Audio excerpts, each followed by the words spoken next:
जब हम इस दुनिया को छोड़ेंगे तो हम खुद से एक सवाल पूछेंगे, क्या अलग है? मेरे यहाँ होने से क्या फर्क पड़ा?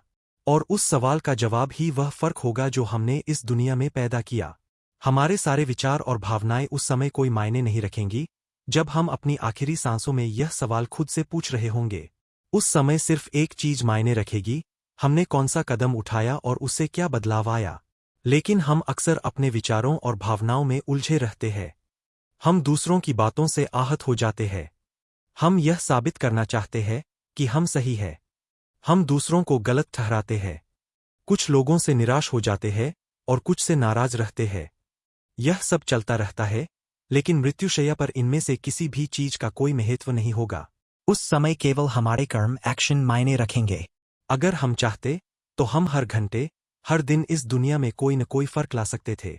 तो सवाल है, हम ऐसा कैसे करें? हम खुद को काम करने के लिए कैसे प्रेरित करें? हम ऐसा जीवन कैसे जिए जिससे दुनिया में फर्क पड़े? महान दार्शनिक एरिस्टोटलिस सवाल का जवाब जानते थे।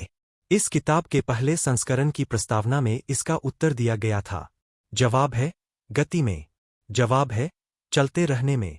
अब आगे जो आप पढ़ेंगे वह स्नो एंजल नाम की मूल प्रस्तावना है।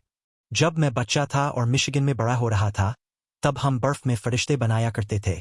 हम बर्फ की एक ताजी, साफ जगह ढूंढते थे जहां किसी ने कदम न रखा हो। फिर हम अपनी पीठ के बल उस बर्फ पर लेट जाते थे। इसके बाद हम अपने हाथों और पैरों को ऊपर नीचे हिलाते थे, जिससे बर्फ पर पंखों जैसी आकृति बन जाती थी। फिर हम उठकर अपने बनाए हुए उस बर्फ के फरिश्ते को देखते और खुश होते थे। लेकिन जब हम उठते थे तो एक समस्या होती थी। अगर हम सावधानी से न उठें तो हम अपने ही बनाए हुए उस खूबसूरत निशान को खराब कर सकते थे। इसलिए हमें बहुत धीरे धीरे और सावधानी से उठना पड़ता था ताकि वह आकृति वैसी ही बनी रहे। जीवन भी कुछ ऐसा ही है। हम सब इस दुनिया की बर्फ पर अपने निशान छोड़ रहे हैं।